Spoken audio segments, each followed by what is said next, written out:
الرياضي وما أدراك ما التسويق الرياضي. علم كبير جدا جدا جدا، اتكلمنا فيه أنا وفادي كتير. حصل. بس فادي مشكلته إنه مش عايز يقتنع إن أنا راجل مذاكر ومعايا شهادات من لا ليجا، بس أنا قلت أجيب له الأستاذ. يمكن الضيف يقنعني. هو لو ما أقنعكش يبقى المشكلة فيك. خلاص وانا هعترف. كابتن حماده زاهر، اهلا. مدير تسويق اتحاد الكوره، منورنا ومشرفنا في فين المشكله.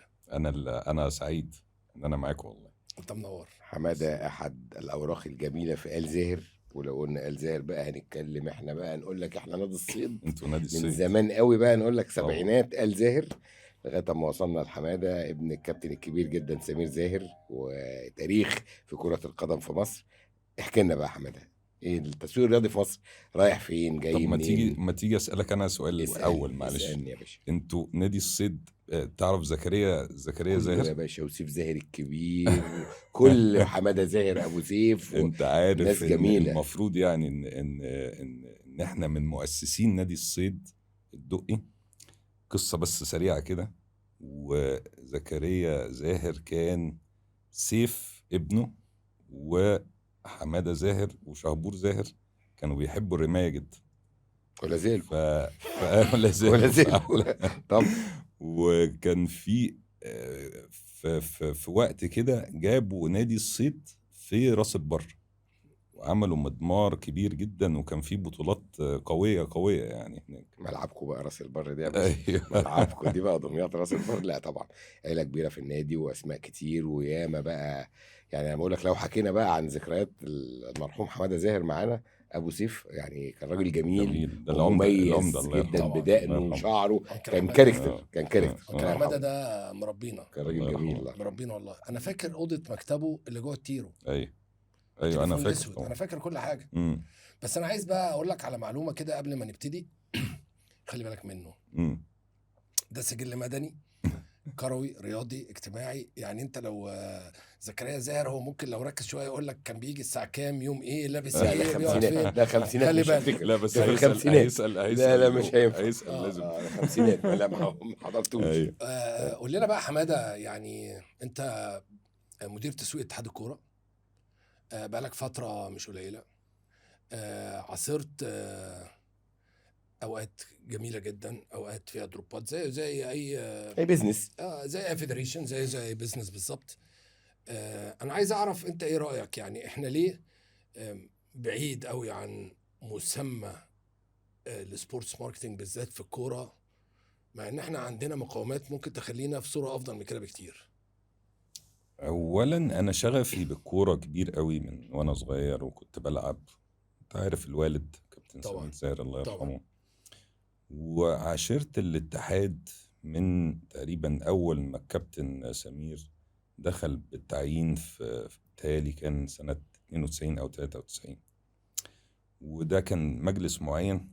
وبعد كده كان مع اللي هو حرب كان رئيسه، وباشمهندس هاني بريده، وكان في مجموعه كابتن كبيره حماد قوي في إمام الوقت نائب. دوت. وعاشرت الاتحاد دوت بقى. يعني انا ساعتها ما كنتش صغير، يعني كان عندي تقريبا 15 سنه او 16 سنه. وكنت بلعب كوره في نادي هليوبلس، فكنت شايف الاحداث شفت هذا الاتحاد من التسعينات لغايه النهارده بيدار ازاي. وشفت اوقات الكبيره اللي هي بتاعت الحقيقه بتاعت من 2005 ل 2010 او 2011. قمة. شفت برضو قمة. شفت تحول طبعاً. كبير صح. حصل في الاتحاد.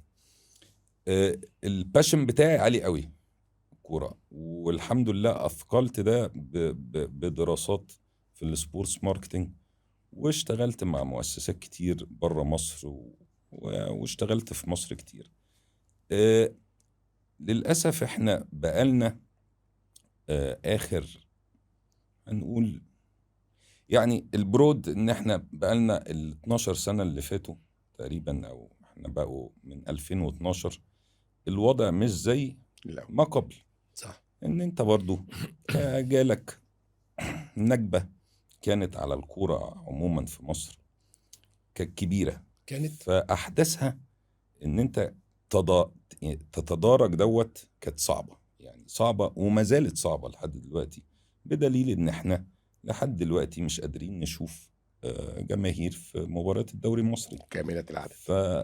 فنوعا ما الموضوع ده سبعة مأثر صفر. على البرودكت، صح. مأثر على ماركتيرز، السلعة على كل دي. حاجه. السلعة دي كانت بتقيم مم. بقيمة معينة، مثلا هنقول في وقت معين القيمة دي كانت المفروض تتضاعف بأرقام معينة، للأسف مش واصلة للأرقام دي بسبب رجعت ورا. إن أنت بتبيع برودكت كامل، المفروض متكامل. يعني البريمير ليج أو البوندس ليجا أو الليجا أما بيجي بيبيع 20 نادي، كل هوم ماتش بتاع نادي بيعملوه أكنه إيفنت لوحده، بيعملوه أكنه حدث. بتلاقي فول كاباسيتي جماهير، بتلاقي انترتينمنت للجماهير ديت، تروح قبل تيشيرتات، الماتش، كابات، مجات، قول بقى سمي. ميرشندايزنج، سمي بقى. عندك كمان تذاكر فاسيلتيز جوه موسمية. الاستادات كمان، ان انت بتروح تتبسط. يعني انت رايح ايفنت. ايفنت، رايح الايرنج تايم، انت واخد بالك ان طبعا طبعا احنا لسه ما اتكلمناش على البرودكاست. بتتلعب في وقت عشان البرودكاستنج اللي في اليابان يتفرج. ده حقيقي، ده حقيقي. فاهم ازاي يعني. وعلى فكره في الانديه الكبيره دي بيعملوا حساب برضو حاجات معينه، ان هو مثلا يجيب لعيب من افريقيا عشان يعمل اكسبوجر في بلد صح. معينه. صح. فهي ليها تفاصيل. الفان انجيجمنت بمساحات اب تو 100 كيلو من الاستاديوم اللي بيتعمل فيه السبونسرشيب بتاع لا ليجا ولا بتاع الدوري ده، البرودكت بتاعه بيفضل هو خلي بالك الاكسكلوسيف. يعني جالي حاجات وقت كتيره. وجالي وقت اشتغلت في احدى شركات المحمول الكوريه بدون ذكر اسماء يعني. فكنا قاعد بتفرج مع ماتش مع ناس كوريين. فكنا بنتفرج على ماتش لتوتنهام، فلقيتهم باشن لتوتنهام رهيب، اللي هو عشان طبعا صن ايه ده اللي كل كوريا بتشجع توتنهام. فانت ابتديت تتوسع في بلاد طبعا. ما كنتش بتفكر فيها. جبت طبعا. لعيب من كوريا، لعبته في نادي بقى عنده بيز جماهيريه في كوريا، وكوريا مثلا 50 60 مليون بيتفرجوا على توتنهام لانه بيحبوا كذا. اليابان انا كذلك. ليفربول بالنسبه لي مشكله ان انا عمري ما كنتش بشجع ليفربول. يا صلاح طب كلنا او كنت بتشجع في السبعينات كلنا واحنا يعني صغنطاطين. الناس القديمه شويه كانت بتشجع ليفربول. صح. وبعد كده احنا جيلنا او انا مانشستر جيلي يعني يونايتد. مانشستر يونايتد وتشيلسي والجماعه انا دول. زيك. انا شجعت ليفربول كلنا مع كده. صلاح. فجالنا صلاح مع ليفربول، بقينا شجعنا روما مع صلاح، مضطرين نشجع ليفربول، وفيرونتينا مع صلاح. شجعنا حاجات ما كناش بنفكر فيها. بس انا حماده يعني باخد بالي كده من حاجات، انه مثلا واحنا قلدو ان احنا جوه المطبخ شويه، بس انا الاقي ان انا جوارديولا بقى موجود في مصر من السوشيال ميديا. على فكره دي كارثه. يعني ده لازم يكون فيه، احنا اكيد عارفين ان الراجل ده جاي، لازم الراجل ده يحصل له كامبين ويحصل له فوتو سيشنز وكروس منشننج، والعالم كله يعرف والعالم كله يشوف مصر من خلال جوارديولا. انما الراجل بيجي يقعد مع مراته وعياله بيتفسح زيه زي اي واحد اسمه اكس واي زد وبيمشي واحنا ما نعرفش حاجه. بس هقول لك حاجه مثلا، يعني انت دلوقتي انا لسه قاري امبارح ان مايكل اوين هنا في مصر. ايوه لسه حد قال امبارح، لسه معلومه من امبارح. ومايكل اوين هنا في راح مصر الهرم وبيصور فيلم مصري يعني. اوكي. ما فيش الاينمنت برضه، مفيش كوميونيكيشن. يعني لازم يبقى فيه يعني في تبليغ ان فلان الفلاني موجود. اتحاد الكوره هو الجهه الرسميه المفروض المنوطه باي حاجه ليها علاقه بسيلبرتيز او كوره او كده، انك تعلم الجهه ديت او تعلم وزاره السياحه او تعلم وزاره الشباب والرياضه، بيبقى موضوع مهم للجهه اللي جايبه السيلبرتي ده. وفي سيلبرتيز كتير قوي بتيجي احنا ما بنعرفش على فكره. صح. بس انك تعلن، طبعا انت ممكن تدي له سبورت، ممكن يقول لك لا وجع دماغ ولسه هنقول مش عارف مين ويعملوا لنا ايه والامن والدوشه والزحمه. بس خلي بالك، بص انت السعوديه بتعمل ايه. يعني السعوديه انت راجل ابتديت حديثك ان انت ذاكرت سبورتس ماركتنج، فهنتكلم مع بعض ذا سيم لانجويج. هي الناس دي طبقت المفهوم بتاع سبورتس ماركتنج بفيزز، وكل فيز سليمه 100%. فاهم؟ كريستيانو لو قاعد بيفطر فهو بيتصور، بيحصل كروس منشنينج. فاهم؟ السعوديه بيحصل لها اكسبوجر. اقول لك حاجه يعني خدت بالك من اعلان ميسي بتاع السعوديه، ولا مش فاكر كان اعلان مين اللي كان بيشوف في الحيطه فيقول وي كانت.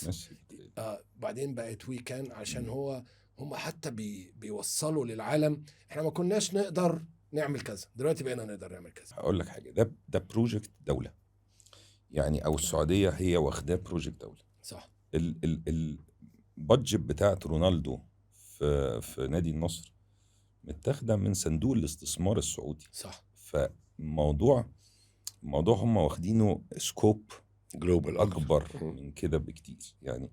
مش مجرد وهم لعيب بصراحه عندهم فيجن لغايه 2034، فالفيجن لسه مكمله يعني، لسه معاهم 10 سنين شغالين في الشغلانه دي، وبتهيالي هيفاجئونا في ال10 سنين دي بمفاجآت اكبر بكتير من طبعاً. اللي عملوها لغايه دلوقتي. وهل احنا نظرنا ضعيف يعني؟ ما عندناش فيجن مثلا؟ مش يعني ايه احنا يعني ايه الصعوبه في اللي انت بتتكلم فيه ده؟ لان هو من كتر ما هو سهل انا بصراحه اتجنن. بص يا منصور، احنا ما عندناش تارجت يعني، احنا ما عندناش بلان. تارجت. انت محتاج تارجت، محتاج تقول مثلا انا عايز انظم اولمبياد في 2040 مثلا أوكي. يعني، انت فاهمني. مش هتلاقي حد يقول لك يا عم اللي يعيش بقى. فتبتدي تشتغل على التارجت دوت والبلان دوت، مم. وتبتدي تشتغل عليه صح يعني تبقى في كاليبرز، ويبقى في ناس ماسكه البروجكت دوت من دلوقتي لغايه، شوف لو احنا بنتكلم 16 سنه من دلوقتي، انت فاهمني. يعني مع السعوديه شغاله على بروجكت لسه قدامه 10 سنين، شغاله بقى لها سنه او سنتين، مم. فهيشتغلوا 12 سنه، سكوب 12 سنه ان هو ينظم كاس العالم. فطبعا حماده مره جابوا همام ابن محمد او محمد ابن همام، اللي احنا عمرنا ما نعرف اسمه محمد او أيوة. يعني الاسم اللي هو زي بيل انطون وانطون بيل كده. قطر فبيقولوا على تنظيم كاس العالم، فبيقول لك الشيخ حمد عمل عشاء في راس السنه من حوالي 15 سنه وعزم بلاتر، فهم قاعدين في العشاء بيكلموا كده، قال له ايه رايك كده يا بلاتر لو قطر عملت كاس العالم؟ فبلاتر اللي هو كده الراجل ده بيهزر، قال له بس ده ستيت صغيره قوي. قال له ايوه يعني احنا ناقصنا ايه؟ قال له ناقصكم مدن وناقصكم استادات وناقصكم اوتيلات وناقصكم ومترو وناقصكم بلد.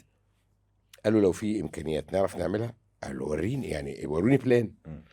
المهم روحوا باي باي، وابتدت مم. قال لك 7 الصبح لقيته بيكلمني الامير بيكلم محمد بن همام، تعال عايزك. راح قال له شفت امبارح العشاء كنا بنقول ايه؟ قال له اه شفت. قال له ايه رايك؟ قال له يا فندم قال له البروجكت ده معاك، انت اللي هيد اوف بروجكت ده، انا عايز اعمل 2022 كاس العالم في قطر، اتفضل.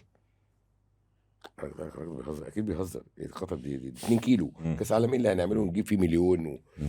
فقال لك جبت شويه ولاد من الصغيرين متخرجين من الجامعه ومتعلمين بره، فقعد بتكلم معاهم، فالناس كلها اللي هو بصه بسقف اللي هو انتوا يا جماعه شاربين حاجه ولا احنا فين؟ دي اوضه وصاله نعمل فيها ايه؟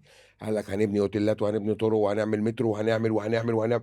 فالموضوع ابتدى يقلب جد وفي اوبن بادجت، والراجل ما ده عملوا ده بجد يا جماعه ولا ايه؟ استاد بورتبل ايوه اصلا. ده ما فاكروا تركيب، لا معقول يا جماعه هو في كده؟ ايوه. أيوة. واتعملت كام بقى 15 سنه وبلد. بس هي عايزه امكانيات، خلينا طبعاً، نتكلم برضو، هي طبعاً، مش قصه طبعاً. برضو هدف بلس انك لازم يبقى فيه لا باشا، resources. الايفنتس زي دي محتاجه انفراستراكشر، محتاجه مم. ترانسبورتيشن، محتاجه تكاتف دولة كاملة طبعاً، كبيره، أجهزة الدولة وزارات كلها. كتير، صح. محتاجه فريق عمل كبير ان هو يقدر يقوم بالمهام دي. حلم بيبقى حلم بلد، بس حلم انا بلد. بحس ان احنا دايما بنصطدم باحداث، بنصطدم بحاجات زي ايه، عارف انت اللي هو رمضان بكره ايوه هو احنا نفس ما اللي احنا احنا مملوك اللي عايشينه، بكره. العيد بكره نفس اللي احنا عايشينه، مع ان اقول احنا لحضرتك ابسط حاجه، مدارس بكرة. 2019 كل حاجه بكره أيوة، كله بكره بكره. مشكله الطياره مع صلاح بغض النظر. هاجي لك لدي، بس 2019 بطوله 2019 كاس افريقيا اللي تحفة، وكان اتنظمت في الوقت ده مصر، وعملتها كويس جدا. بس هي جت ازاي مصر؟ لو يعني تفتكر اعتذرت الكاميرون، الكاميرون اعتذرت، ما قدرتش تنظم. والدوله ساعدت على نجاحها. الدولة ساعدت على النجاح، الدولة ساعدت ان هي تيجي مصر. صح. طبعا فبس انت اشتغلت فيها قد ايه؟ انت اشتغلت شهرين فيها 3 4 فبراير، اه مارس، ابريل، مايو، وتعمل والبطولة انا بقول لك 3 يعني 4 اشهر 4-5 انت شهور. بتعرف تعمل، لو تعرف عايز تعمل، تعمل لو حاجات عايز تعمل. حلوة قوي، انت نعرف بتعرف تعمل، نعمل حاجات حلوة بتعرف قوي. وهو ده اللي انا بستغربه بقى في حته بتاعه الحضور الجماهيري. يا جماعه الكوره زي المسرحيه وزي السينما، ما ينفعش تدور فيلم وقاعه فاضيه، ما ينفعش تشغل هو حضرتك مسرح. بتتكلم على والجمهور الأندية ولا منتخب؟ كله. يعني انت ما ينفعش. اصل انا عندي دي وعندي دي، وعندي مشكلتين في الاثنين. طيب انا عايز اقول لك حاجه صغيره ليها علاقه برضو عشان اسمعك الرد يبقى شويه يعني كامل. انت بتقول اصل الحضور الجماهيري والاستعداد الامني وان كان الاسباب اللي هي بتتقال، وبعدين ممكن يكون عندك ماتش بعد اسبوع، في بطوله افريقيا والاستاد مليان على الاخر. ده حقيقي. هو دول غير دول، يعني دول سهل الكنترول لا هو بص يا عليهم، منصور، هو عشان ودول انت غير دول لا يعني. رد عليها سهل امنيا، ان انت طالما جمهور فصيل واحد مش هيعمل لي مشكله. انت بيبقى عندك لو فصيلين فانا مش هقدر املى الاستاد. هي الموضوع يعني خلاص اتفهمت كده امنيا. يعني لو الاهلي والعين 100,000 سهله ان كله اهلي، انما لو الاهلي والزمالك لا هيبقى في مشكله وممكن يحصل كلاش وبتاع. مفيش. فاحنا الدوله بتريح دماغها، مش عايزين نخش في صدمات. بس هنفضل مريحين دماغنا ما فادي مدى هتعمل ايه الحياه. بقى؟ ما هو انت المشكله، سيب. ما هو انت برضه الجمهور مخزلك. ما خلينا نتكلم موافقك. بصراحه، ساعات بيخزلك في حاجات. دخل احنا فادي كنا بنروح الاستاد واحنا قد كده وبنخش ما بين رجل الخيل، صح؟ طول عمرنا بنخش الزمالك في حته والاهلي في حته، وفي حته مدرج فاضي. بس لازم تتفق ان الاخلاق اتغيرت. بس احنا مش احنا في مؤمنين. السبعينات لما كنا احنا، عشان كنا زمان حاجه اكسبشن، بس زمان السبعينات والثمانينات غير دلوقتي. يعني الدنيا اختلفت، بس لو تقدر تسيطر والتشجيع والعنصريه بقت فيري اجريسيف. لا واحنا بس في بطولة بس الأمم. الجمهور برضه واعي، يعني عنده بالظبط. بس عنده في وعي. صغيرين مش ممكن واعيين. يبقى في قله صغيره قوي هي اللي ممكن تعمل مشاكل، واحنا بس في مش بطولة معنى كده الأمم. ان احنا نعمم يعني. اه طبعا. انت في بطوله الامم ما كنتش بتاكل الفاكهه مع المخبر؟ كنت باكل. طب خلاص. لا هل احنا كان قاعد جنبي. هل احنا ما كناش نعرف ان هو مخبر؟ كنا هو عارفين الراجل إن هو بيدينا اجدى من وزاره بس الداخليه. خد اتفضل يا يا باشا. هو ربنا وعنا يكرمك. وفاهم إزاي؟ مسخره. هو الغريب اللي دايما يعني زي ما كنت انا وانت بنتكلم بره يعني قبل ما نبقى اون اير، يعني انه والله احنا نقدر. طبعا والموضوع مش صعب طول ما احنا قاعدين وسايبينها. على فكره بقى، لما تحبوا تعملوا استنوا لما منسي يمشي وبعدين يبقى فادي يعمل. فادي يستنى لما انت حماده. مش طول عمرك لا باشا، هي المشكله مش في دي. المشكله الاكبر ان منص مشي، فادي مش هيجي يكمل ورا منص. بالظبط كده. انسف. فادي مشي، حماده مش هيجي يكمل اللي انسف. فادي عمله. لازم زي الدكتور اللي بيقطع الروشته. هي دي الدكتور اللي المشكله. منسف. دي المشكله. اذا هي تركيبه براند يعني مصري شويه. لازم لونج تيرم بلان. لونج تيرم بلان دي الناس ونيو تتعاقب عليه ونيو جنريشن تشتغل عليه، صح، عشان يبقى في منتج. يبقى في اكزيكيوشن للبلان دوت. ما انت صح. هنعمل بلان. احنا اسهل ناس نعمل بلان، وكلنا بنقعد نتكلم وبرامج وبودكاست وكل واحد يقول رأيه، وسهلة قوي على فكرة ان احنا نتكلم. بس هو ايه الصعب؟ نفذ. بالظبط، التنفيذ اصعب حاجه. صح. فالتنفيذ ده هو المهم. هو ازاي توجد الكفاءات اللي تبقى موجودة تشتغل مع في بعض. الاماكن تشتغل الصح مع بعض وتعمل تيم تشتغل ورك مع بعض. محترم في ناس ما يعني. بتحبش تشتغل صح. مع بعض، دي مشكله كبيره. صح. طب احكي لنا بقى مشكله الطياره بقى كده شويه. انا الطيارة دي هي سبب وجودي في اتحاد الكورة يعني مبدئيا. انت ابتديت بعد الطياره. يعني انت قبل 2019 ما كنتش موجود. انا قبل لا كاس العالم 2018. الطياره دي حصلت في 3/2018. انت قبل كأس حضرت العالم. بطوله الامم وحضرت اللجنه الخماسيه اه واللجنه الثلاثيه، صح؟ لا وحضر كاس العالم. حضرت كاس العالم. حضرت كاس العالم يعني 2018 3 طلع موضوع والطياره قبل كاس العالم ب3 اشهر. وحصلت مشكله محمد صلاح والقصه دي. وانا كان بالصدفه كنت بقابل باشمهندس هاني ابو ريده، وكنت بكلمه في حاجه تانية خالص. كنا بنتكلم في مشروع رابطه الانديه. انا كنت ساعتها مع المقصه كان عندها المقصه سبورت، صح. وكنا بنتكلم في الحته دي، وكان معايا عمرو مصطفى اكيد عارفه، وكنا بنتكلم في الحته دي. وهو ساعتها كابتن هاني ما كانش حته الرابطه ما كانتش بريوريتي بالنسبه له يعني. فقال لي حماده تعالى معانا في التسويق. طيب تعالى نقعد طياره في نفس اللقطه اشتغل. كنت انت ذاكرت؟ انا كنت ذاكرت سبورتس ماركتنج ورايح طبعا رايح تمام. يعني انت مش بعد ما مثلا حصل لك الندهه دي فقلت طيب انا اذاكر علشان تبقى الدنيا انت حابب الموضوع من الاول. انا خريج 97. اوكي.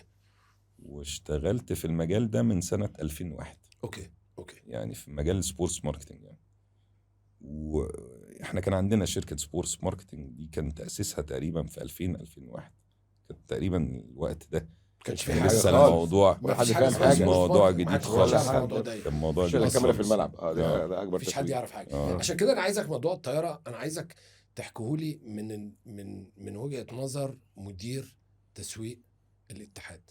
مش يعني فاهم انت فاهم انا عايز ايه؟ انا عايز انت تعاملت مع الموضوع ده باحترافيه التسويق ازاي اصلا؟ هقول لحضرتك حاجه. انت هل انت سمعت في الفتره اللي فاتت عن مشاكل مع لعيبه خالص ولا صلاح خالص في براندنج او لا كده؟ خالص. ده ده كان فيه قصور في الاتحاد، ما كانش فيه اداره تسويق في الوقت ده. يعني الوقت ده كان اخر اداره تسويق كانت موجوده، كان لو تفتكر احمد الجوهري في أيوة. المجلس بتاع 2013 صح. 2014 الوقت ده. صح. وبعد كده استبدلوا اداره التسويق بالشركات الراعيه، فما بقاش في حد بيتابع شغل الشركات الراعيه جوه الاتحاد. مم. فدي كان فيها مشكله، يعني كان في مشكله ان انت لازم في حد متخصص يدير الموضوع ده. موضوع الطياره حصل ان شركه وي طبعا عايزه تاخد اكبر بنفيتس تاخدها من وراء رعايتها الاتحاد المصري والمنتخب، حقها. وده حقها طبعا. فاقترحوا شكل الطيارة، عايزين نحط محمد صلاح هنا، عايزين نحط اللعيبة بالشكل الفلاني. كان ساعتها الشركة الراعية هي بريزنتيشن سبورتس، وهم ناس محترفة برضو في نفس الوقت. ولكن حصل حتة، يعني هي دي اللي عملت المشكلة.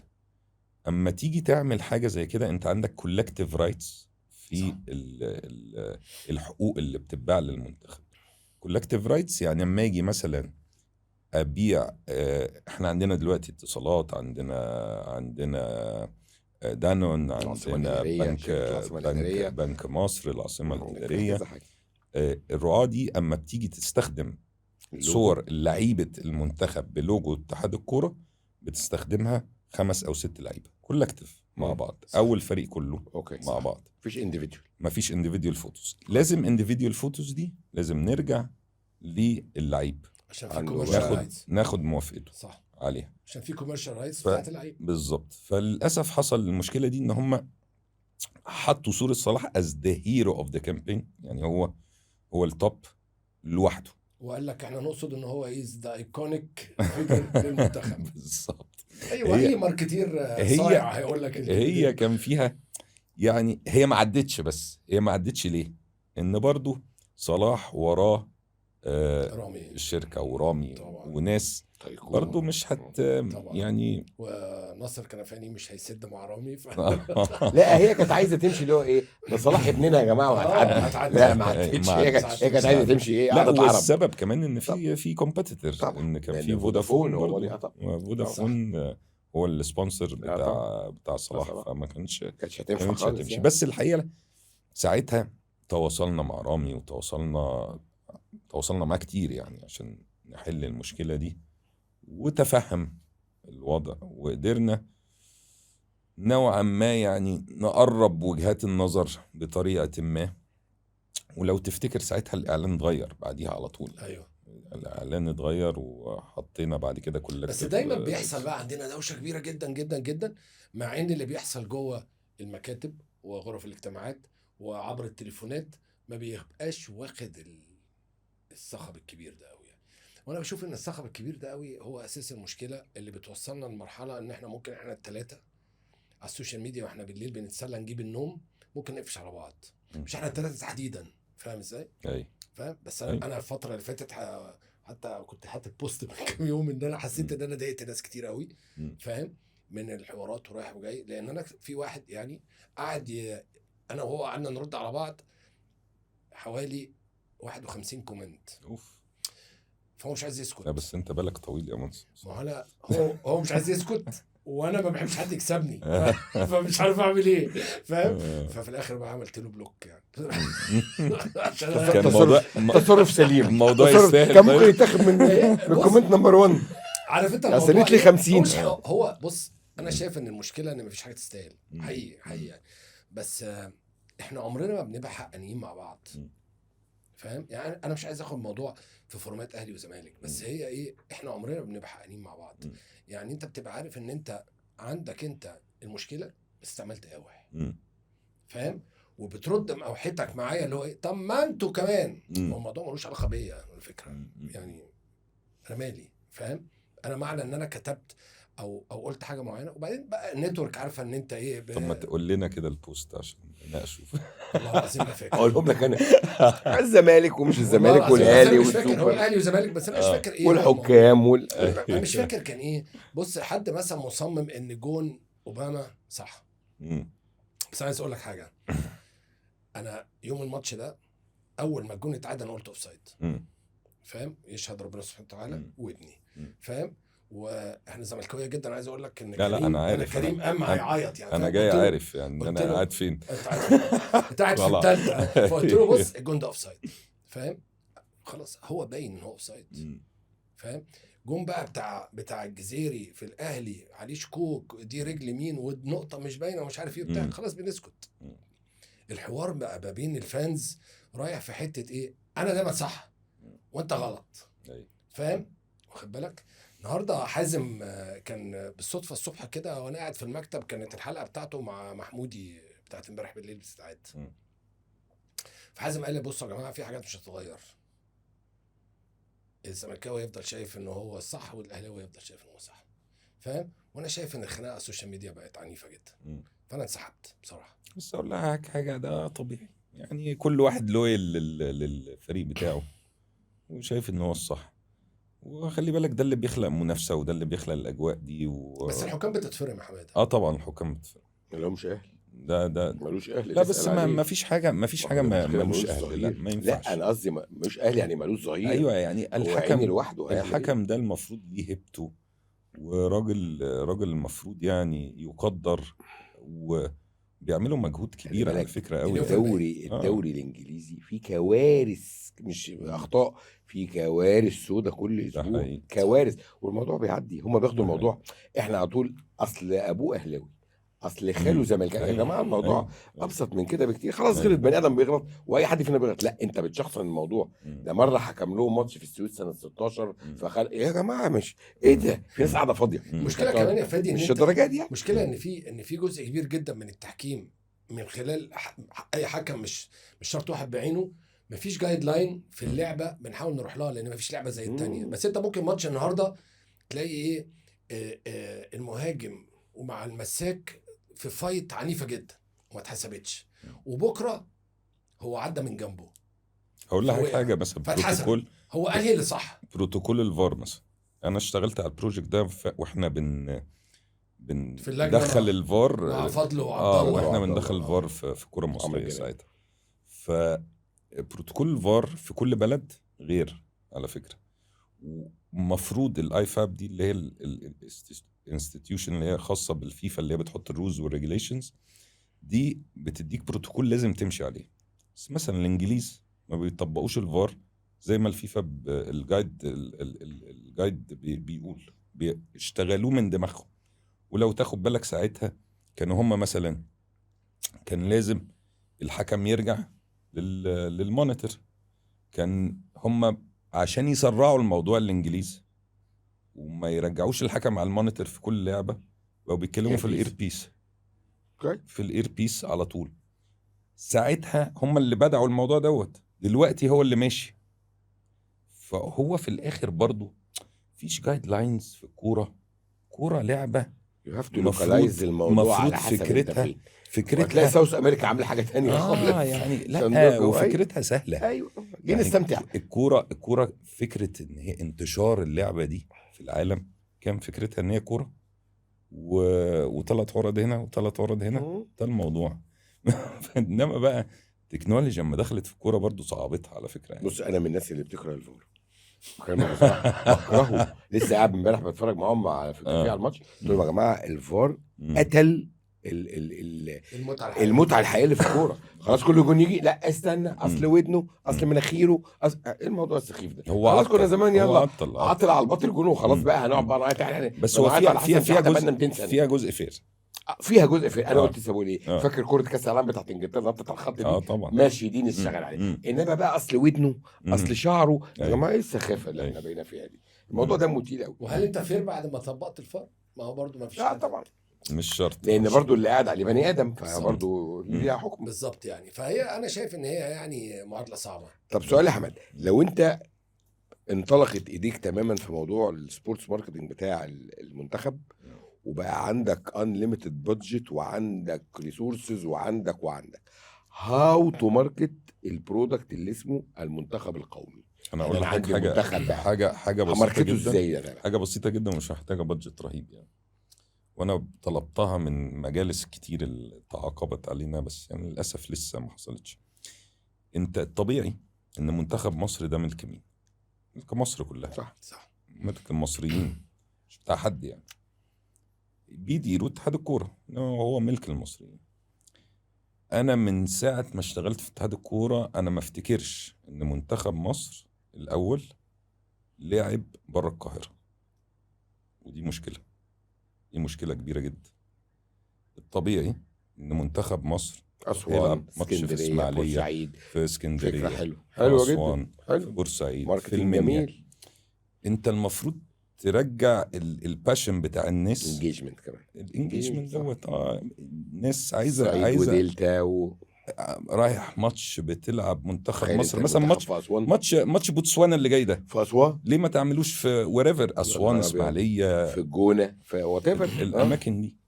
هتلاقي الناس فكره دي، حلوه، المحافظات دي عايزه عطشانه طبعا، ما بيشوفوش تروح، حد، أيوة عايزه طبعا. تروح. هتلاقي طبعا الاستاد مليان، طبعا، وهتلاقي الدنيا اوتيلات. فوق بعض يعني، وهتلاقي الناس من القاهره رايحه مسافره، وهتلاقي السياح في ممكن تروح تتفرج لو في اسوان، هتعمل لك هتلاقي برضه في انجيجمنت. انجيجمنت كبير يعني. فيعني ده جزء من الموضوع. طبعا بخلاف منتخبات الناشئين. احنا عندنا على فكره جوه اتحاد الكوره 10 منتخبات، منهم الناشئين حوالي 4 أو 5 دلوقتي، منهم الكره النسائيه في 2 أو 3، شاطئيه، الشاطئيه، خماسيه، الصالات، كل طبعا بخلاف المنتخب الاول. طبعا كل منتخب من دول المفروض يحس بالانجيجمنت بتاع الجماهير. هي فكره تيشرت منتخب مصر دي اللي هي دي المفروض شكرين احمد اتعلم علينا. ماشي، اتعلم علينا يا باشا. لا انا اكتب يا بصراحه بيه، اكتب انا يا ده احمد بصراحه ازاي، اتعلم علينا يا اتفرجت على باشا. الحلقه اللي فاتت فزعلت ولقيتكم من حاطين البرازيل. تيشرت لا، البرازيل. لا، ما انا يصحش. بحب البرازيل ما يصحش. بس قلت ما احنا احنا ينفعش برازيليين يعني. اصلا. بس كان يا احمد. هي بقت كده. هياخدهم وهو ماشي. لا دول يا عهده يا باشا، باشا، لا يا دول باشا، عهده. هديه ماضي هديه، عليهم، ماضي عليهم دي هديه. بالمخزن، ماضيين عليهم بالمخزن. ده مال عام، مش في هزار ده. لا دي هديه دي. فبقول لحضرتك التيشيرت بتاع منتخب مصر دي المفروض ان هي ليها دي ميديا فيكل، ها دي ميديا فيكل، يعني هي دي غاليه، غالية، يعني لازم غالية، يكون غالية. غالية اللي طبعاً. بيلعب بيها لازم يحس بيها، طبعا. اللي لابسها بيشجع بيها، لازم اللي يحس بيها بيشجع طبعا. بيها لازم يحس بيها. طبعا. فطبعا احنا عندنا opportunities كتير قوي نانجيج الجماهير المصرية تاني مع المنتخب. بزعل قوي قوي قوي اما الاقي ماتش في التصفيات مثلا كاس اللي فاتت 1000 و2000 وفي 10,000 واحد مثلا، مش مصر خالص. بزعل جدا جدا ان انا بقول ان لو محمد صلاح لوحده رايح الملعب استاد القاهرة لوحده 50,000، ادي لوحده 50,000 بس، هتلاقي الاستاد كله في مليان. 50,000.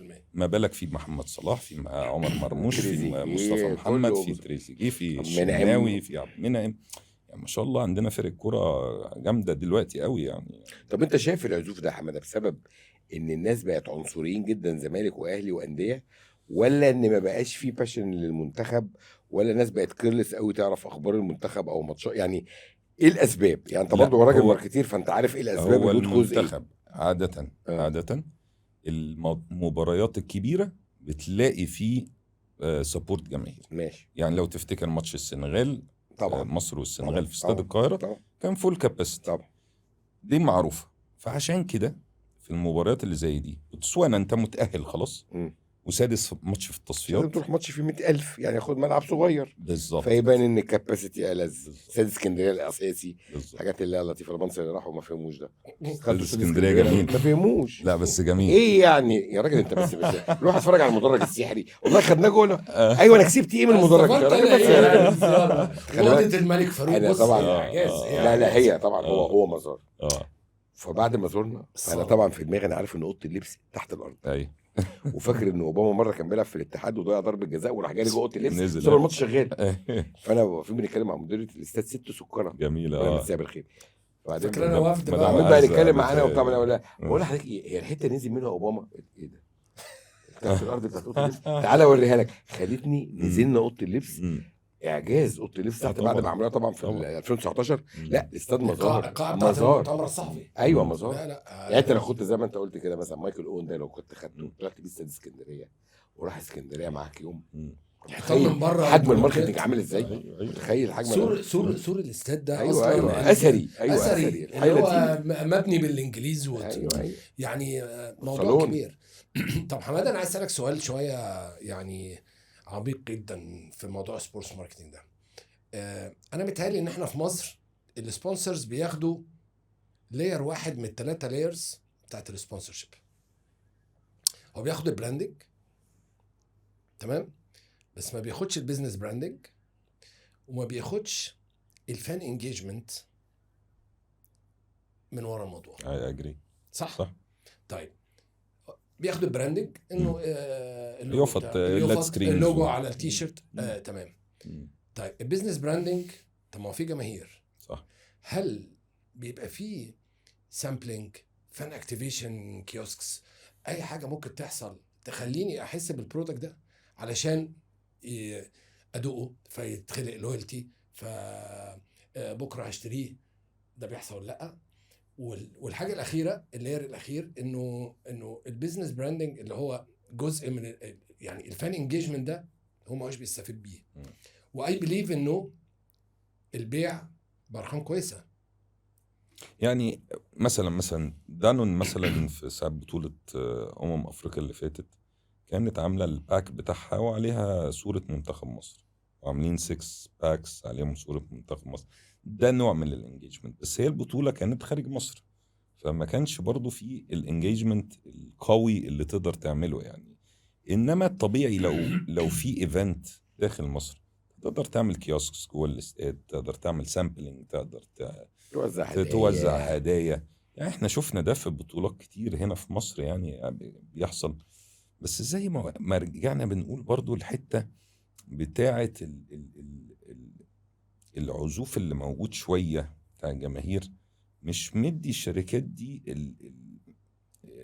الويل ان هو يعمل حاجة زي بس كده. انت طيب خليني اسالك حاجه تانية. المتحده هي اللي بتخلص الديل، صح؟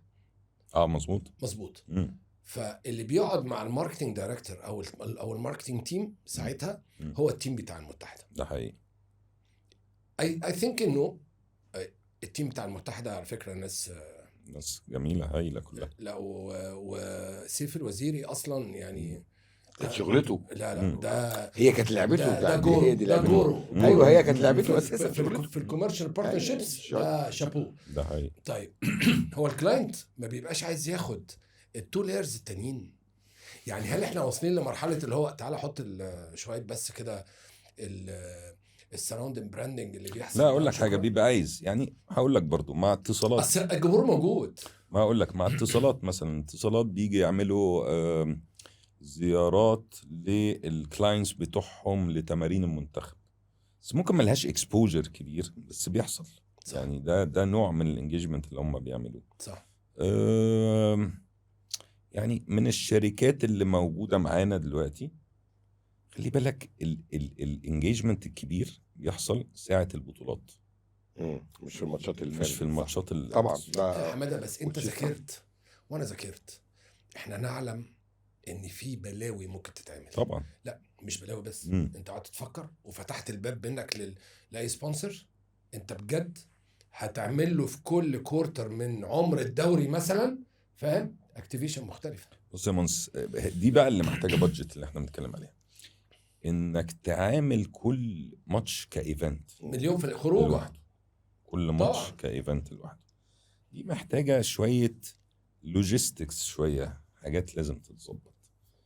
ان مبدئيا من اول التذكره نفسها، صح. انت بتحجز التذكره انت مش عايز تروح تدور على كرسي، مليون في عايز تروح تقعد عارف انت قاعد فين، صح. يعني ومختار كرسيك، ولو ما رحتش تلاقي ظروف الكرسي فاضي، الكرسي فاضي بتاعك خلاص بقى، صح. يعني انت فاهمني، صح. في برضو اللويالتي كاردز او طبعًا. اللي هي طبعا ان انت تاخد دفتر موسم، ان انت موسم ليك مكانك جوه الاستاد معروف، صح.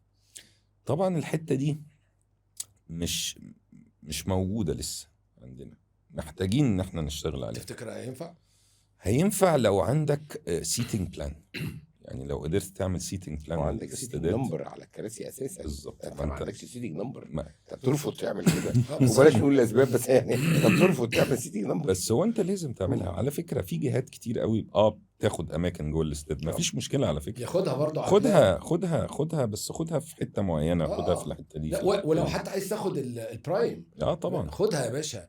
يعني ملهاش علاقه بالليبلنج على فكره. حط ارقام وخد البلوك ده بتاعك. بالظبط. خلي بالك انت، لو انت تسالني انا مثلا رجل امن، هقول لك لا ما تربطنيش على كراسي في عيال قلق وعيال مش قلق. انا عايز اقعد في وسط العيال القلق، فممكن تعيني في عدد الدكاتره والمهندسين.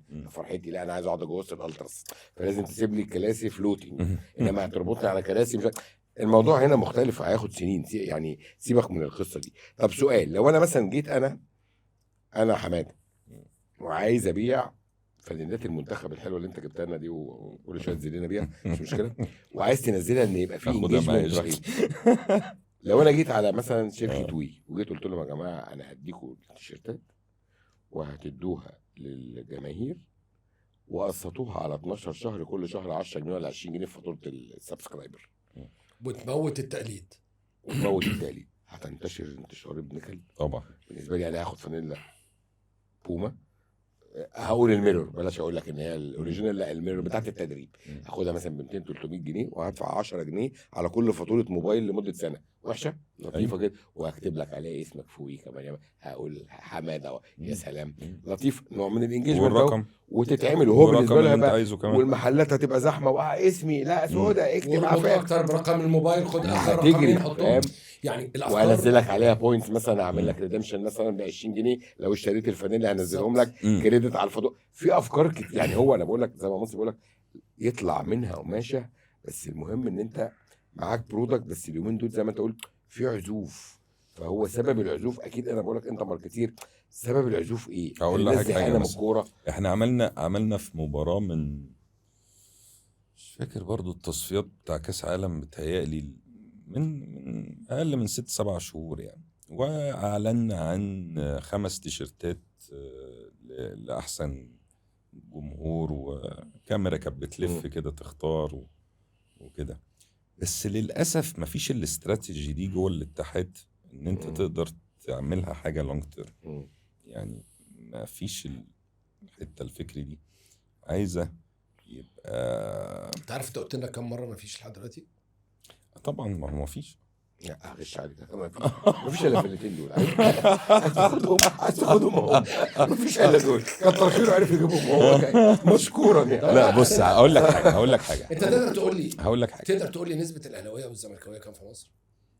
اهلاويه اللي زملكاويه واتحادويه واسماعيلاويه ومصراويه، تقدر تقول لي برسنتج؟ ما عندناش رقم مظبوط، بس انا اقول لك بالتقريب، بس ما عندناش رقم مش عارف تقول لي بالتقريب صح؟ لا اقدر اقول لك بالتقريب، بس ما فيش رقم مظبوط. وانا ما عنديش على فكره. وزمان كانوا بيروحوا لابسوس، وابسوس كانت بتاخدها ايه بالتاتش على الريموت بتاع التلفزيون. طيب انا زملكاوي، الاهلي بيلاعب غزل المحله، انا قاعد بتفرج على فكره عشان انا عايز غزل المحله يجيب جون صح. طب ما انا كده اتحسبت اهلاوي. ايوه طبعا، اهلاوي ولا محلاوي؟ مش اكل. فاهم؟ بره بقى بيعمل ايه بقى اصلا؟ بيعمل كوميرشال بارتنرشيب، فيقوم جايب ميه يقول لهم اعملوا ليبلز عليها لوجوهات الانديه، ويخلي النادي يشرب الميه دي في الكولينج بريك وفي التمرين بقطاعات ناشئينه، ويلزم في الماتشات ان لما يجي في الكولينج بريك الكاميرا تعمل زوم فشوف لعيبه الاهلي بتشرب الميه البراند الفلاني اللي عليه اللوجو بتاع النادي الاهلي، وبارل انزلها على الماركت. فاقدر اطلع بعد باتش معينه انا بعت كام ازازه عليها لوجو الاهلي، فاقدر اطلع لوجيستكس وديتا تخليني اعرف حجم الفانز عامل ازاي. انما احنا في مصر بس مش اكل قوي برضه مصر، لان انت كده بنيت على الناس اللي بتشرب ميه معدنيه. طب ما 3/4 الشعب بيشرب ميه من الخرطوم. على فكره فادي هعد الخرطوم. انا ضربت الميه مثال بس بس عايز اقول لك عليه. انت عارف ده بقى يا فادي اللي انا كنت لسه عايز اقول له، يعني زي ما بيقولوا ايه الربع الاخير من الحوار. انت بتروح منزل شوكولاته اسمها اهلاوي، يروح الزملكاويه قطعوا الشوكولاته دي مش عارف ايه، ما ينفعش مش عارف ايه، فاهم؟ جيب شلل. الراجل بقى صاحب البراند ده هو بص لسيجمنت واحد اسيومينج ان هو ده الاكبر، فالبرشيز باور هنا كبير، فاهم؟ وهي نجلكتد بيج بورشن اصلا من البوبيوليشن على حسب البرشيز. انا عندي مشكله في كل ده صراحه. انا عندي مشكله ان احنا محصورين في اهلي وزمالك. 100%. دي مشكله كبيره طبعا. ما انا بس انا قلت لك ايه، قلت لك ايوه بس ايوه ايوه فاهم. المدير في داهية. ايوه ده بدايه المدير في داهية في الكوره، هو زي ما بقول لك. يعني انا طبعا هي دي أيوة. المشكله وده الرئيسية. انا ولا وانت كنا بنتكلم فيه بره. طبعا لو غيرت قانون الرياضه وخليت المستثمر اهلا بيه يجي يشتري نادي، هو النادي بيكح تراب اصلا. فانا ليه مستثمر رياضي اروح اجيب نادي طالع من درجه رابعه ثالثه ثانيه اولى ما عندوش جمهور، لما اروح اشتري غزل المحله؟ يا جماعه اعملوا شركات كوره في الانديه. الاسماعيلي انت بتقول الصندوق السيادي بتاع السعوديه 50% بيروح للدوله صح، ولو النادي فيه جمعيه عموميه بيروح له 50% مع المستثمر او العكس ان كان، يعني فاهم؟ ما تطلعوا موديل، ما تطلع موديل. لازم موديل. اسماعيلي ده انت عارف اسماعيلي الجمعيه العموميه بتاعته كام واحد؟ 2000 1000. حاجه انت متخيل؟ هو ما فيهوش نادي اجتماعي اصلا. ايوه ايوه طب مصري نفس الكلام. فين الريفن ستريم سويس. بقى؟ الريفن ستريم بتاع الاسماعيلي ايه؟ مم. فاهم؟ والاسماعيلي مثالا دلوقتي زيرو زيرو وبيروح يجيب لعيبه بكام؟ ب 150 مليون مثلا. فاهم؟ هيك انت هتقبضه مره، مش هتعرف تقبضه كمان ساعه. ده حقيقي. هيروح يشتكيك في لا الفيفا. وحكي المشكله هوبا. الاكبر بقى فين؟ هو بيصرف على الفريق الاول. ايوه والناشئين. دلوقتي والناشئين. الناشئين مفيش حاجه خالص. مفيش. فين الناشئين بتوع الاسماعيلي اللي هم بتوع العشر سنين؟ لا وبيلعبهم فين؟ بيلعبهم في فندق احدى الفنادق هناك على ملعب النجيله الطبيعي، بيدفع فيه فلوس قد كده. ما تعيشوا على قدكم. ايه المشكله؟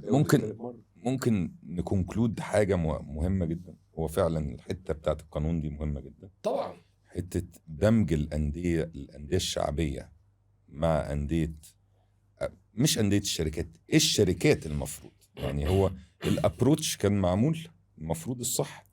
هي بس الشركات لقت ان في برودكت عليه فيورشيب، فلقوا ان هم ما يعملوا فرقه وينزلوا بيها الدوري طلعوا بيها. في امثله كتير، بنك الاهلي، بيراميدز، كله فاركو قول بقى سمي زد كله بقى يعني بترول اسيوط كله بقى اسمنت السويس. فلقى ان هو اوفر له ان هو ينزل بفرقه يصرف عليها تحت ايه 2 مليون السنه اللي بعدها ماكسيمم هصرف 10 اخره طلع الدوري الممتاز ب 5-6 مليون جنيه صح، او 10 مليون جنيه صح. لو كان راح اشترى نادي وصرف على استاد وظبطه كان يصرف له 50 صح ولا 100 صح. فطبعا المونديول احنا لازم يبقى عندنا رول صح، رول للانديه دي. صح. الرول ده للاسف هو دلوقتي مفتوح اي حد. احنا دلوقتي الثلاثه لو قررنا نعمل نادي ممكن نروح نادي نشتري نادي درجه تانية او في دوري المحترفين وهنشتريه، احنا عارفين الارقام يعني، هنشتريه برقم معقول وممكن السنه الجايه نلعب في الدوري الممتاز. بس ايه العوايد؟ فين الريفينيوز اللي انت هتستفادها؟ صفر. برايز ماني مش كبير. ما فيش تي في رايتس. برايز ماني مش كبير. تي في رايتس مش كبيره. تيكتس ما فيش. في تي في رايتس بس انت لو وفي سبونسرشيب هايل بس مش كبيره، مش بالارقام اللي بتتصرف على اللعيبه. يعني انت عايز تقول ان بيراميدز وهو بيلاعب الاهلي حجم التي في رايتس بتاعته قد ايه؟ انا كنت مع حد قريب، انت عارف ان انا بعمل بودكاست، فاتكلمنا في الفاينانشال فير بلاي. يس. فاينانشال فير بلاي مهم قوي في مصر، يعني اللي هو انك تحط الريفينيوز اللي بتجيلك، جالك 10 مليون تصرف 10 مليون صح، تصرفش 100 وانت داخل لك 10. طبعا انت عارف لا ليجا بتوزع تي في الدوري رايتس الاسباني ازاي وزي انجلترا بالظبط. ازاي بتصرف المصاريف دي انت عارف طبعا دي مهمه جدا. ده ويست. ايوه طبعا دي مهمه جدا. انت عارف طبعا هم اكتشفوا ان بقى في شركات سبسيدريز. دي المشكله. ومين اللي بيصرف عليكم يا جماعه؟ ايوه بس الدوري الاسباني سيتي عنده مشكله. عنده 900 قضيه بس. الدوري الاسباني يا حماده وصل لمرحله انه في التي في رايتس ديستريبيوشن ده بيطلع فائض ل 65 اتحاد ل 65 لعبه اخرى. انت عارف ده ايه؟ ده قمه، مش الاعجاز، ده قمه الاحترافيه اللي انت مهما حلمت. وده فيرنس. فاهم ازاي؟ مفيش حاجه اسمها هنا ده ماليش ياخد دعوة. ولا ليجا دي ايه؟ دي رابطه الدوري الاسباني، مش الاتحاد الاسباني. بتاديوكيت العالم كله دلوقتي. وخلي بالك والاتحاد الاسباني بيعمل ايه؟ له علاقه بمنتخب مصر فقط. منتخب اسبانيا فقط. فاهم؟ انما احنا هنا الاتحاد عايز يبقى له دعوه بكل حاجه بكل حاجه بكل حاجه، والرابطه بس اللي انا عايز اقول لحضرتك أسألك- حاجه، انا مش عايز الوم الاتحاد وتقول لي الاتحاد ما بيعملش. هو الاتحاد بيعمل. انا ما قلتلكش انا ما بعملش. لا عشان قلت من شويه كده عشان ايه بس هو ما ايه؟ لا لا عشان يعرف يروح الشغل ما فيش بكرة. قلت ما ما انت عايز فيش يروح ما فيش الشغل ما بكرة فيش برضه. هيقفلوا له الاكسس بتاع المكتب، لازم يحل البضاعه برضه. فيش بس لا في يا جماعه عشان يقعد بس يخش بكره، عايز يخش الشغل برضه. لا اتحاد الكوره ادارته صعبه جدا طبعا. بصراحه، ومحتاجه ديليجيشنز لا محتاجه كاليبرز عندها اكسبيرينس في المجال في المجال بصراحه، ولا في حته هو ديليجيتد ليها؟ في المجال عموما. يعني انت يعني خلي- لازم نبقى لعيب كوره. لا مش لازم مش تبقى شرط. لعيب كوره صح. لا، هو قصده خالص. في احنا المجال كده يعني مش متفقين. لازم تبقى لعيب احنا كوره كده خالص. متفقين. صنايع يعني. لا صنايع حد صنايع. حد بالظبط. صنايع. تمام. ان انت خلي بالك انت جيت في وقت من الاوقات في السنين اللي فاتوا دول، في اللي هم في ناس معينه كانت شغاله في المجال يو اكسكلودد خالص، صح. مشوا. انت فاهمني؟ وما مشيت دول حصل دروب حقيقي، يعني فعلا حصل دروب. مش معنى كده ان هو حكر على حد الاتحاد، انما اي شغلانه بتاعت نجار، بتاعت يعني اي حرفه، بيبقى في نو واحد هاو. كده، في واحد يعني نو كده هاو. عندك هو اللي جامد. ايوه نو هاو، يعني وبيعلم الباقيين. عارف أسطى. عارف الدنيا. أيوة. فالجامد ده يعني ما ما فيش اتولدش جامد، ما فيش الكاليبر ده. تعب عشان يبقى جامد. ايوه انت بالظبط. طب تعب، قعد طبعاً، 20 وقع واتضرب 25 في سنه وشه. في الشغلانه، طبعا. وراح وجه أيوة. وطلع ونزل أيوة. عشان يوصل لدي. ما تمشيهوش كده. طيب انت حضرت مجالس ان كان عددها يعني آم، انا شغلتي، انا شغال بقالي 6 سنين. حضرت باشمهندس هاني، اوكي لجنه خماسيه، أوكي. لجنه ثلاثيه مجلس مجلس أستاذ جمال اربعه. اللي طيب. موجود. انت كراجل ماركتير، خلي بالك ده كتير قوي في 6 طبعاً. سنين. ها؟ طبعا انت راجل ماركتير مم. بذاكر فيري بروفيشنال. في حد انا ما ذكرتش اسمها مم. في البورد ده، لما انت بتخش باي بلان باي برزنتيشن واتس ايفر، بتلاقي في كوميونيكيشن اصلا. الناس بتسمع الحقيقه. السمع مش معناه انت لو اتكلمت ياباني دلوقتي ما انا اسمعك. بس انا بتفهم اللي بتقوله. في حد هو هيديك ده ابروفال القصة. على واتس ايفر. انا عارف ان السؤال تقيل شويه يا حماده، مم. بس هي حماده انت لو انت ماركتنج دايركتور، مم. فانت في اي انتيتي في فوقيك واحد اسمه فايس بريزيدنت ماركتنج، صح؟ ده حقيقي.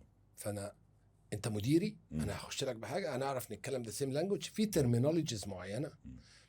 هي مش صعبه، بس هي صعبه انك تفهمها غير بالانجليزي. ولا لا اقصد ان الناس مش هتبقى فاهمه اللغه الانجليزيه، حد من الشغلانه يعني. بس يعني لازم يكون يعني زي ما انت قلت في اسطى تحتيه صنايعي. فاهم انت ازاي؟ فاهمني؟ لكن احنا عمرنا ما هنفهم بعض. فاهم حته الفهلوه في تمشيه الامور؟ انا اعتقد انها هي اساس المشكله. في مشكله اكبر، هي مشكله. مش هتروح بكره الشغل. ما أنا خلاص انا هقدم استقالتي دلوقتي. لا ابن حلال خلاص كده. ابويا الله يرحمه كان عنده اكسبريشن كده بيقول لك حبوا بعض، صح. حبوا بعض هتنجحوا. احنا عندنا في كونفليكتس، الناس كل كلها حاجة. مع بعض. الكونفليكتس دي ما بتخليش الشغل ما يبروسيد. بنسمعش بعض. يعني ما بنسمعش انت بعض. فاهمني؟ ايوه سيبك من الحته بروفيشنال بقى والحته والشغل ده. ايوه انا بقول لك بنسمعش الحته بعض. اللي هي الكوميونيكيشن اللي مع بعض الكوميونيكيشن مع بعض مش سهل. انت فاهمني؟ فهي دي محتاجه يحصل يعني مش عارف هي ايه، مش عايز اقول معجزه، بس يحصل حاجه تخلي ناس مجموعه تيجي مع بعض تعرف تعمل تيم وورك خلي كويس. بالك انا ومنصور مره قاعدين كده عملنا بودكاست احنا الاثنين مم. في الهوا كده في الهوا مم. كويس. ففكرنا في تشكيله بورد لمجلس اداره الاتحاد. مم. قال لي بص انسى الاسماء وانسى لبس شورت وما لبسش خلاص. شورت، واللي أيوة. مضايق كلمه اللي لبس شورت أيوة. وشورت جينز ما يسيب، انسى كلمه جوب ديسكريبشن. اعتبروا ان هي اورجانيزيشن. في واحد بتاع فاينانس، واحد بتاع ليجل، واحد بتاع ماركتنج، واحد بتاع كومبلاينس، واحد بتاع ممكن واحد بتاع. اعترض؟ الناس كلها ممكن دول أعترض؟ هيشتغلوا بعد- ممكن أعترض؟ اتفضل. عندنا في مصر دي المشكله. ايه هي؟ ان انت بتجيب البورد تشغله الديلي تاسكس، ومش هي دي هدف برافو عليك، البورد، الموضوع مش دور. مش هو ده ناس هدف البورد. اكزيكتيفز بتشتغل موظفين، انا مش موظف، بالظبط. انا مش المفروض اروح كل يوم. بالظبط. أيوة. ودي مشكلتنا على فكره، مش في اتحاد كوره ولا في اتحاد أي هاندبول ولا في الانديه كلها اللي عندنا في مصر، في اي عمل رياضي في مصر تقريبا بره الرياضه في نفس، ما اعرفش، بس في اي عمل رياضي في مصر هي في المشكله دي. هو انت عمرك تعرف في العالم قريت تايتل او قبلك تايتل واحد اسمه سيلز اند ماركتنج؟ قليل قوي. مصر بس. امم الدكتور والعيان. اه انا الدكتور وانا العيان في نفس الوقت، فاهم ازاي؟ حقيقي. لا دي شغلانه ودي شغل، يعني دي حماده ودي حماده تانية خالص ده اصلا، حقيقي صح. فاهم؟ والمفروض الاثنين دول اكتر اثنين يتخانقوا مع بعض، فاهم؟ فانت خليتني انا، طب ما انا لو انا السيلز والماركتنج انا هصرف 10 جنيه عشان انا هبيع ب 12. الله يسقفوا لي، برافو عليك، شوف صرف كام وباع بكام. لا على فكره بتاع الماركتنج ده لازم اصلا يفضل راكب عليا علشان انا ابيع. صح. فانت بدورك انك تنهانس البرودكت بتاع الدوري المصري علشان البيعه تكبر. اقول لك حاجه بسيطه، هتلاقي لو ركزت يعني في الدوري ده هتلاقي لبس حكام جديد، كوره جديده، في ما حدش عمل عليهم سبوت لايت، واحنا ما عملناش سبوت لايت عليهم. حد اخد باله؟ انا خدت بالي من لبس الحكام. لكن الكوره، ما هو الديفولت تبقى كوره جديده حماده هنلعب لا كوره شكل جديد، شكل جديد، ديزاين ديزاين جديد يعني مش خماسي هو يعني، بس يعني عندك ممكن اماركت الاتوبيس والاوتيل اللي بقعد فيه، ونعمل كل يوم هايلايتس نص ساعه من الاوتيل ومن يا اخي الميه اللي بتتشرب في الدوري، العصير، الموبايلات في يا جماعه، انت بقولك قماشه معاك قماشه، بس زي ما انت بتقول في عزوف، فلو لا ولازم تيم يا باشا، أيوة لازم تيم طبعا، تيم وورك، يكون عنده باشن، يحب الشغلانه عشان يطلع برودكت شكله حلو. ولازم اوثوريتي برضه، يعني انا مثلا لما اجي عايز اعمل فوتوشوت، يا عم كبر، ده بادجت، وتاخد بتاع 500,000 جنيه ولا 300,000 جنيه تصور بيه ومش عارف تعمل وسوشيال ميديا وبتاع. لا كبرني، عشان انت بتتكلم زي ما منصور قال لك، الناس مش فاهمه اللغه. ما هي دي يعني انت بتتفرج على المنتخب الطلياني وهو طالع كاس العالم، منظر البدل اللي هو العيال، ايه يا جماعه ده عيال تتحط في مجله موضه، ايه اللبس بيماركت البتاع، ارماني يعني بيلبسوا ارماني، يا عم لما اي حاجه وخلاص، بي تي ام ولا بتاع ايه لابس، لا الموضوع يعني انت اول دوره اولمبيه السنه دي يبقى لبسنا حلو. بصراحه اول مره كونكريت عملوا شغل بصراحه كان فيري بريزنتبل، فيري بريزنتبل، لدرجه ان احمد لما راح، احمد الجندي لما راح ابو ظبي لبس الطقم، نفس الطقم، يعني لابس الطقم، دي برضه حاجه صح. فهو بقى في ايدنتيتي للشكل. انما انت برضه اللي هو مره لابسين كده ومره لابسين كده ومره لابسين، ما هو فيش برضه ايدنتيتي، هي دي مشكله. فانت بتكلم الناس برضه اللي هو ايه يا عم حماية، ده موضوع هايفه، لا مش موضوع هايفه، ديسيجن ميكنج. انا بعمل شكل يا جماعه للمنتخب، ما ينفعش تبقى بتعمل شكل المنتخب وعندك فرقه بتلعب لابسه اديداس، وبعدين تروح تبص للجون تلاقي الجون لابس طقم بوما. لا بس احنا عندنا الحته دي يعني. الحته دي في المنتخب ملتزمين. لا ما بتكلمش على المنتخب، انا بتكلم على برودكت الانديه. صح. لا للاسف كمان في مشكله في الانديه اكبر، ديزاين الكيتس. هو انت ليه ما بتعملش شكلها حلو اصلا؟ ديزاين الكيتس كمان، ان انت مش كله اوفيشال وير، يعني طبعا في حاجات طبعا كتيره قوي. الكوب دي بقى امكانيات، في حاجات كتيره قوي، امكانيات فينا. ايوه بس ما انت دي مشكله. العب بلوكال براند، العب بلوكال براند. بالظبط. لكن حاجات كويسه قوي جدا، جدا. فاهم ازاي؟ يعني مش عايزين نقول اسماء هنا الناس عشان يفتكرونا، بس في كتير.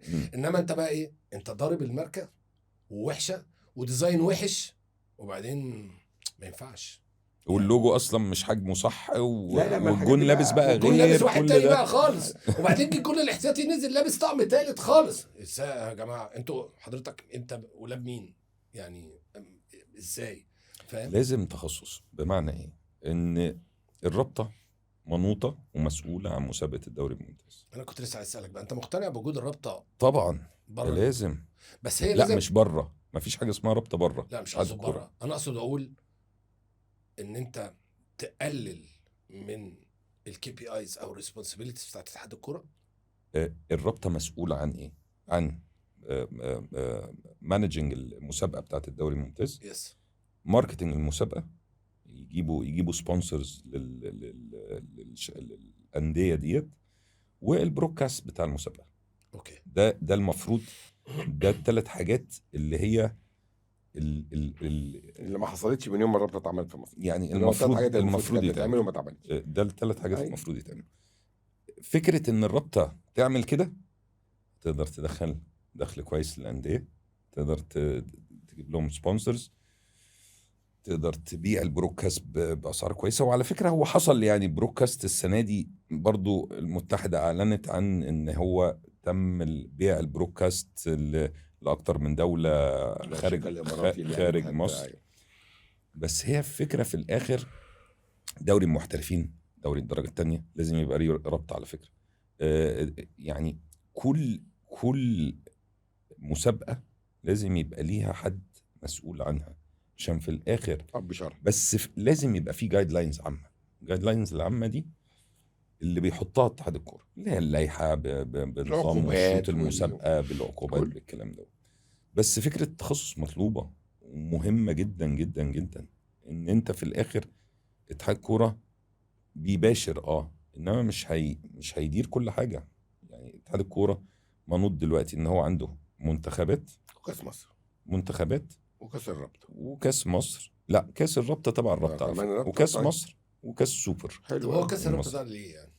عشان يبقى عملنا حاجه يعني مثلا؟ والله كاس الرابطه موجود على فكره في بلاد كتير يعني. انا مش ضده كمفهوم، بس انا عندي حاجه اسمها كاس رابطه وعندي حاجه اسمها كاس مصر. صح؟ فاهم؟ هي كتر بطولات ولا انا مش فاهم يعني؟ على فكره في انديه البطولات دي ممكن تبقى مفيده ليها، ان هو ممكن يلعب فيها اللعيبه اللي ما بيلعبوش او يعني بيحصل ما بيحصلش. المفروض بقى اتحاد الكوره يلزم الانديه، لان انت دورك كاتحاد كوره، فاهم، ان انت تسفلت السكه للناشئين لمصلحه اللعبه. فانت المفروض تلزم الانديه، تقول له انت هتلعب في كاس الرابطه بالناشئين، فاهم؟ لكن احنا عندنا مشكله، عارف ايه؟ ان احنا مش بنبص لاي ديفلوبمنت، احنا بنبص دايما لنتيجه. انا بصراحه كان بيعجبني قوي اتحاد الهاندبول. طبعا على فكره النموذج ده انت لو بصراحه طبعا ان هم اما عملوا الحته التكنيكال اللي هو اللي يجيب جون بايده الشمال تتحسب باتنين، ومش عارف اللي يجيب وفريق 19 النتائج تتحسب مع الفريق الاول. في حاجات تكنيكال كده حطوها بصراحه عملت طفره وبانت في النتائج في الفتره بس اللي فاتت. عاملين بقى مقلدينه حته في الكوره في الناشئين، الماتش يخلص تعادل يلعبوا ضربات جزاء.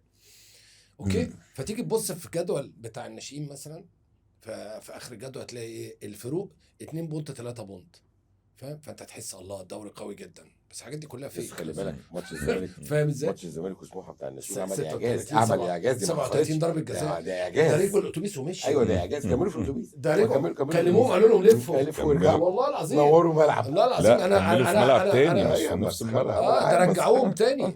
ده كان فرقه الزمالك مشيت، كلموا الجهاز الفني، مش هقول اسمائهم يعني، فاهم؟ لانه حبايبنا. بس اقول لك حاجه برضو، ما دي حاجه ما بتحصلش يعني. هي يعني انت بتلعب ماتش مثلا ميعاده الساعه 3. انا موافق جدا تمام. بس ما تروحنيش. لا ما اعرفش بقى الظروف يعني ما تخليش، بس هي حاجه برضو مش طبيعيه. كرة القدم عمرنا ما وصلنا ل 36. وصلت يا عم. دي حاجه ليجند. ما تمشيش الفرقه دي حاجات. لكن يا فادي احنا اول ماتش ابتدى في دوري الناشئين في 2005 الحكم ماتش خلص تعادل، احدى الماتشات اللي كنت حاضرها. ثانيه واحده يا كباتن، بيكلم اتحاد الكوره، هو السنه دي في ضربات جزاء ولا لا؟ تتكلم على تيم بي، يعني انت رايح. ده ماتش ايه يا فندم؟ ماتش في دوري الجمهوريه مواليد 2005 اول ماتش. ده اللي هو كان فيه بنالتيز ده. لا عموما اول ماتش بيسال بقى متطبقه ولا مش متطبقه. انت السنه اللي فاتت بتلعب تشيك يعني مش هو العب ضربات جزاء ولا لا؟ مش طب عارف دي بقى ايه اللي احنا ابتدينا بيه؟ هو مفيش كوميونيكيشن. اللائحه ولازم تكوميونيكيت ولازم تتحط على الويب سايت بتاع الاتحاد، ولازم تبقى معلنه ومشهوره لكل الناس، ولازم الحكام يبقى عندهم موبايل ابلكيشن يخش يسالوا عليه ويبقى فيه اسئله، ولازم تعمل وحاجات وبزنس الموضوع يا جماعه. على فكره الحكم ده من حقه ان هو ان هو يبقى فيه حكم الاسبوع واحسن حكم في الشهر وياخد بونص ويشتغل وميديكال، يبقى عندهم ميديكال كويس. لكن انت النهارده انت وقفت محمد عادل ووقفت امين عمر، ما ماشي اوكي. انا لو عندي ماتش بكره اهلي ولا زمالك انا هعتذر، صح مش هبقى عايز. لكن عارف الحكم غلط، حاسبه في الغرف المغلقه، بس اديله برستيجه وكرامته السياديه. انت بتصرف المكالمه من الغرف المغلقه مثلا. لا الموضوع بقى صعب طبعا. لا الحكام خلينا نبقى بوزيتيف ان شاء الله يعني. احنا عايزين منك انت بقى الحته البوزيتيف ان شاء الله ان شاء بس الله. هو يدخل نختم المكتب بيها بس المكتب نختم بيها اكلم له بقى. حد بكره يفتح له اكلم له انا مين بقى؟ عشان اكلم له مين؟ اكلم له مين هناك؟ أنا ما اعرفش حد. اكلم كده بركات. اللي نعرفهم بقى خلاص بقى، ما نعرفش حد. اكلم له مين بقى؟ اكلم له بقى حازم بقى. نورتنا يا حماده بجد والله، تسلم يعني والله يا باشا، ميرسي والله. حاجه من ريحه الزمن الجميل. تسلم. ولسه بفتكر انا ومنس برضو الكابتن سمير الله يرحمه، كان عنده طريقه ان اي مشكله بتتلم، هو كانت بدلته واسعه، هاخدكم في حجري كلكم، الموضوع هيخلص دلوقتي، مفيش بقى لا مشكله ولا واحد يطلع لك في السوشيال ميديا ولا واحد يطلع، هتتلم هنلم الموضوع بيتلم. ده حقيقي. فدي كانت الله برضه يرحمه. تالنت، خلي بالك زي ما انت بتقول، الناس اللي عندها التالنت دي بقت قليله، يعني ما فيش موضوع بيطلع بره الاوضه. باشا هنلم الموضوع ما الموضوع. تالنت واكسبيرينس. ايوه انا عارف هتعامل مع مين ازاي وده ازاي وده ازاي، هعرف يجيب الناس كلها على حجري. ده برضه كان الله يرحمه، كان برضه كان معجزه في الحته دي، المقامات والتربيطات والكلام ده، كان لعيب جدا يعني الله يرحمه. انا بقعد اتفرج كده ساعات مثلا بالليل على اي برنامج رياضي، وبعدين احس ايه، احنا كلنا بنضحك على بعض. والله بجد كلنا بنضحك على بعض. فاهم ازاي؟ يعني ايه، معلومه ده بيتداولها بطريقه وده بيتداولها بطريقه، وبعدين يخش اتصال تليفوني، هم اصلا حاجه تالته متفقين خالص، اللي هيحصل، حاجه تالته والموضوع خالص. تالت خالص، والناس قاعده سرحانه، وبعدين تلاقي واحد دخل على الفيسبوك راح شاتم في المجموعه دي، وبعدين يروح ساخدين على بعض، ونصحى بكره تلاقي واحد صديقك بتاع الراديو كل يوم الصبح على الدائري. يا حبيبي حبيبي انت كل بيعمل ايه؟ اسبوع عندك قصه في الكوره بنت كلب غير مش الثانيه، ممكن. مش ممكن، مفيش اسبوع بيعدي لا يا نهار ابيض يا جماعه، لا ظاهره ظاهره لا يعني مصر مسليه جدا جدا. هي الكوره في كل حته مسليه. بس احنا لا فظاع، احنا فظاع. بس احنا الجرعات لا لا انتبيوتك بس. فاهم ازاي؟ يعني بره راجل مفيش كده، يعني انت بتبقى قاعد تتفرج. لا هو بس اللقطه بتاعت الاستوديوهات التحليليه اللي مدتها طويله قوي دي بصراحه ما بتحصلش في اي حته. لا مفيش كده في العالم. يعني في اي حته تلاقي الاستوديو التحليلي قبل الماتش في ناس كانت بتعمل مداخله ساعتين 20 مينتس مش عارف ايه، وبعد الماتش بربع لا ساعه. وانا شايف حماده ان الموضوع ان الموضوع أنا يعني انما اطلع احلل الحكم 6-7 ساعات ده ملوش كتير. اي لازمه. خلاص الراجل اخطا او عمل أيوة. كويس عمل وحش، أيوة. خلاص خلص. ده ما تجيبليش بقى حكم معتزل كان بيكره الحكم دوت يقعد يقطع، بص يا كابتن لا انا عيد تاني ارجع مع عبده. خلاص يا جماعه اللي خلص وبعدين ما تحلل هيغير حاجه، يعني احنا بنقعد نقول على النتيجه دي هل هيغير حاجه؟ لا، للأسف. ويطلع بقى تاني مدرب شفتوا كابتن فلان امبارح قال ان هي اوف سايد، لا كابتن علان قال لا ملهاش لازمه، خلاص هي خلصت بمصايبها نقفل عليها ونمشي، كنا خلصنا. اخيرا يا حماده، ما اعرفش انت توافقني بقى ولا لا، وانا اجري على الله، انا مقطع البطاقه. بص، ما ينفعش ابقى عضو مجلس، عضو رابطه، عضو اتحاد، مذيع، ناقد رياضي، ما ينفعش. بفكر مين الشخصيه دي مش عارف. كان ما ينفعش اقول ايه على فكره يا جماعه. افتكر ان انت اللي بتقطع عشان بيزعل مني انا، افتكر ان انت اللي بتقطع اهو دلوقتي. انا مش مش هقول وانا مش هقول اسم، انا بس بقول انا اسف بس انا ما مش ينفعش هتكلم. ايه يا جماعه. معانا فادي يوسف هيحكي لنا فادي يوسف ايه اللي حصل. يا نادي ايه اللي حصل فادي يوسف الصبح؟ برضه ايه اللي حصل الصبح مش عارف فين، صح؟ وانا وفادي يوسف كنا الصبح في الاجتماع ده. طب ما هي الناس كلها عارفه ايوه ان انا وفادي يوسف في نفس المجموعه اللي كانت قاعده في الاجتماع ده خدت الصبح. القرار ده اللي خدت القرار وموجوده ده بالليل وانا كلمت فادي موجوده بالليل وهمثل ان انا اول مره اسمعه. لا. مش لا. كتير قوي يا جماعه، كتير لا ودي كتير. مكرره في حاجات ما كتير.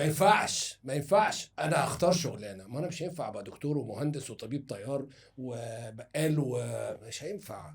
هو واحده. هو التضارب في الكوره لا طبعا رهيب، ما ينفعش كتير صح، صراحة كتير صعب، كتير صراحة مشكله كبيره. كتير. وده بيشتغل في النادي ده بيشتغل في هنا، وده بيشتغل هنا، وده بيشتغل يعني يجيب هنا واحد من النادي ده يشده. طب ما انت كنت قاعد معاه لا الصبح. وخلي بالك في رولز وريجوليشنز ما بتسمحش بكده اصلا، لو احنا نفذناها بحسب انت عندك قطاع الناشئين ده بقى عايز حلقه لوحدها. انت اصلا الكي بي ايز بتاعت الفيفا انت ما بتعملهاش، ولسه العيل بيلعب باستماره عبوديه مش عارف تمشيه، وانت مش عايزه. بس هو بقى لا انت مشكله مصر، انت عندك في مصر حته البروفايلنج دي مهمه قوي. يعني تيجي تقول لك ايه ده زملكاوي ده اهلاوي ده، يعني بيقول لك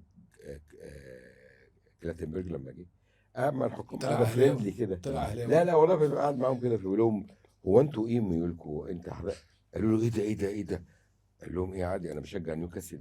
قالوا له ايه يا عم انت ده احنا بنتقطع من غير ما نقول احنا ايه، هنقول احنا ايه ميولنا، لا ده هنا حرام والحاجات دي ما بنتكلمش فيها، الحاجات دي حرام ما بنتكلمش فيها. لا قال لهم ايه ده عادي ان انا اقول ان انا مثلا بحب الاهلي يا نهار ابيض ده احنا ما نروحش.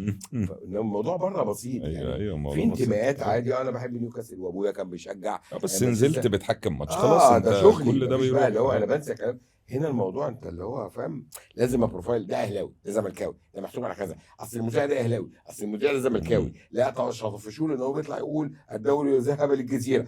يا جماعه ايه الكلام اللي هو في حاجه بتضحك شايفه جنب نفسك. بس الماتش اللي فات كان جامد بتاع السوبر في ابو ظبي. تقصد الافريقي طبعا.